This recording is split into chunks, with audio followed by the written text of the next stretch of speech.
Hello and welcome to Tech Daily, your daily source for today's tech and social media news in one small, bite-sized little show, only 10 minutes or less. I'm Jacob Bodner. Today is Wednesday, March the 14th, 2012, which means it's Pi Day, so happy Pi Day. Also means we have some tech news for you, so let's not waste any time. We'll get started with Amazon's big deal for instant streaming today.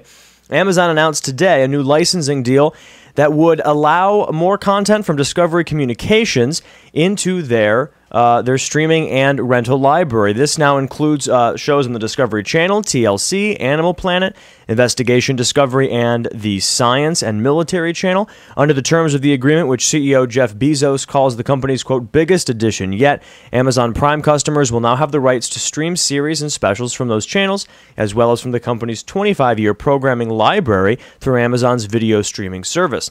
So some really awesome stuff here for Amazon. If you're a Kindle Fire owner, you probably already have a Prime membership. If not, it's only going to cost you $79 a year, and you get a lot of perks outside of this, but this would be obviously a huge added bonus. The TV channels include a bunch of popular shows, so now you'll be able to watch Dirty Jobs, Say Yes to the Dress, Whale Wars, Mythbusters, Man vs. Wild, any Discovery Channel show you'll be able to watch streaming or rental. And now Amazon says they have over 17,000 titles available for streaming and more than 120,000 titles available for renting through Amazon Instant Video. If you've never used the Amazon Instant Video service, I gotta be honest with you, it's the only reason I bought a Kindle Fire, was because Instant Video is so easy to use and has such a great selection, and this only makes that so much better. So big news for Amazon today. Verizon also came out today, or at least David Small, Verizon's CTO, and they reiterated their commitment to LTE as a network. In an interview with Dow Jones yesterday, David Small said in addition to committing fully to LTE in terms of their handsets, which is to say, from now on, Verizon says we will not carry a handset that does not have LTE, which tells you right off the bat that if you had any doubts, the iPhone 5 will indeed have LTE, because they would not make a statement like that and have to retract it in October if for some reason the iPhone didn't have LTE. They also now say they will double their LTE markets from 200 to 400 by the end of 2012. In fact, tomorrow marks Verizon's rollout of their 203rd market with the addition of 7 new cities. So this is a lot, and this is kind of like LTE arms race going on right now. In terms of the carriers, you have Verizon, which has been on top of the arms race for LTE, if you will, for quite some time now. They kind of hit the ground running. AT&T's playing catch up right now, starting to add some more markets, and they're doing a good job. Verizon is clearly in front. Sprint has plans to roll out LTE, and now T-Mobile has plans to roll out LTE. But Verizon is way ahead of everybody else. And to double, to have 400 markets by the end of 2012 is really very quick addition and would be huge to them, because I have an LTE-enabled Verizon phone, and I must say I really don't have a problem getting LTE anywhere. I mean, I usually get it everywhere I go. It's usually not a problem. It'll be less of a problem by the end of 2012. They say that they will complete their LTE infrastructure by the end of 2013. And in Alaska, sorry you Alaskans, you will apparently be the only state Verizon won't cover by LTE by year's end. More iPad news, considering the iPad is going to be released tomorrow. Vietnamese site Tinhit has spent some time with the new iPad. We talked about yesterday that they were able to get their hands on an iPad a couple days before its official release. We're able to run some benchmarks on it. And they also wrote today that there's an interesting thing to note in terms of application sizes. The applications developed by Apple have been upgraded to support the Retina display, which means they're bigger. For example, Keynote was previously only 115 megabytes, but its latest version is 327 megabytes. Numbers is up from 109 to 283. Pages moves from 95 to 269, and iMovie has gone up from 70 to 404. It's worth remembering that these are only download sizes, but that's actually not necessarily the greatest thing in the world, because it means that they'll be even larger when you put them on your device, because they'll download things and expand that size a little bit. But that's still a huge download size, a 400 megabyte download. Of course, this is, if you're on Wi-Fi, it's not that big of a deal. Regular apps will likely receive a similar bump in size once developers update them for graphics. Apple doesn't fragment its releases, which means that this also affects you if you're on an original iPad or an iPad 2. These will be the same file size downloads that you will have to deal with for some of these apps.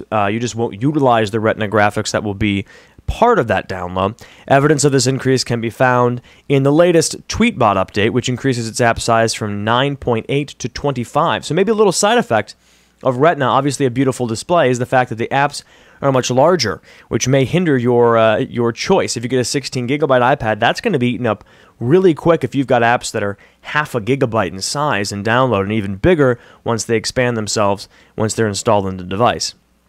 Speaking of the iPad, Apple has experienced another phenomenal quarter, obviously, as far as iPad sales go in quarter 4.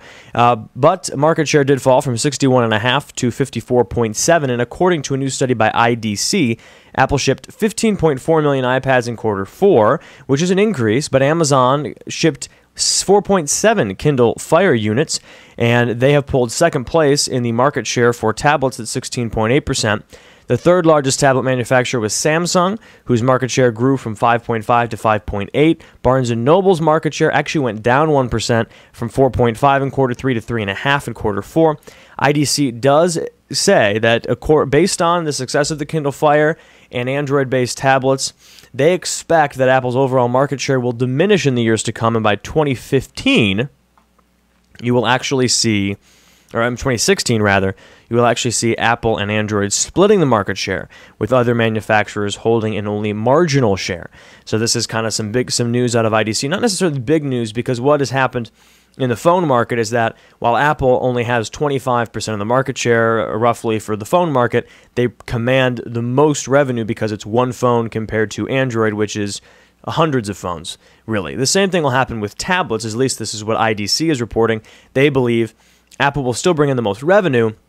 Android as a group will command the most market share. The Kindle Fire has been reported it's going to get a refresh towards the end of this year. That would be much needed, in my opinion, and it would probably only bolster their opportunity to increase their market share even more. But that's what IDC is reporting today.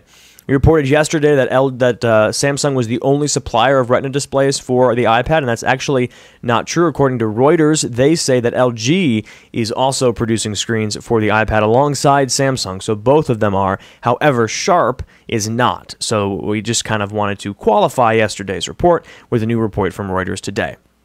And good news if you're an HTC customer. HTC revealed in a blog post today that no fewer than 16 of their smartphones will get an upgrade to ICS, Ice Cream Sandwich, immediately.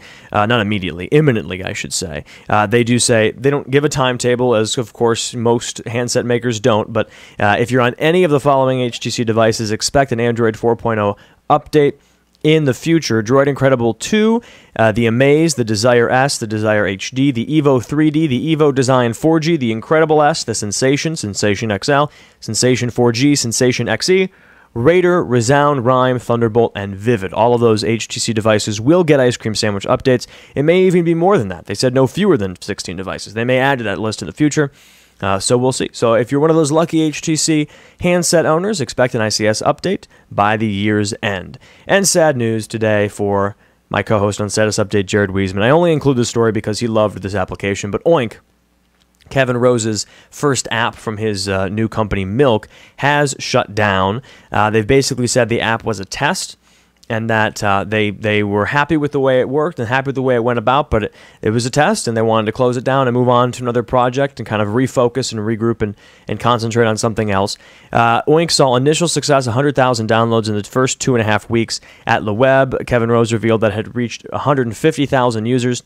But, you know, I thought it was a cool idea. Never got to use it because I'm on Android, but nonetheless, I had to include that for Jared because I know he's crying somewhere today because Oink has been shut down. But we'll see what Milk comes up with next because Oink was a pretty good app. We'll see if they what they refocus on and what they release in the future. That's your tech news and social media news for today, Wednesday, March 14th, 2012. Happy Pi Day. Don't forget to check out Status Update on Sunday, March 18th at 7 p.m. at live.redtie.tv for commentary and elaboration on all of today's stories and so much more. And you can contribute to today's show or Status Update by tweeting us at TechDailyRTM, myself at Jacob Bodner, or emailing us at td@redtie.tv. For all of our past shows and to subscribe to the show on iTunes in audio or video, head on over to redtie.tv/td. Have a great day, everybody. Goodbye.